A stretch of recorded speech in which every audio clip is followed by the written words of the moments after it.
ये समझदारी। एक बार की बात है, एक गांव में दो भाई रहते थे। दोनों बहुत ही मिलनसार, हंसमुख और सहृदय थे। उनकी अपनी अपनी एक मिठाई की दुकान थी। दोनों अपना अपना काम पूरी ईमानदारी से करते थे और ग्राहक को भगवान मानते थे। उनकी दुकान पर बेईमानी का कोई काम नहीं होता था। दोनों अपने अपने काम से संतुष्ट थे, मगर फिर भी बड़े भाई को एक दुख रहता था। उसे लगता था कि छोटे भाई की दुकान में अधिक ग्राहक आते हैं और उसकी दुकान में कम ग्राहक आते हैं। इस बात को लेकर वह हमेशा परेशान रहता था। आखिर एक दिन उसने अपने दिल का दर्द झुंझलाते हुए अपनी माँ को बताया। माँ समझदार थी।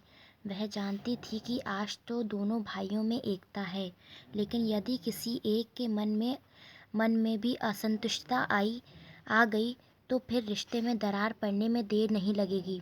उसने कहा, ठीक है, कल से मैं बारी बारी से दोनों की दुकानों पर बैठा करूँगी।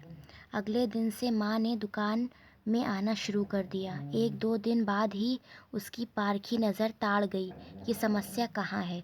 असल में होता यह था कि छोटे बेटे की दुकान में जब भी कोई ग्राहक आता था तो वह जितना मिठाई तौलने को कहता था, छोटा उतनी मिठाई से ज़रा सी कम उस डिब्बे में डालता था और फिर बाद में बहुत थोड़ी मिठाई और डाल देता था।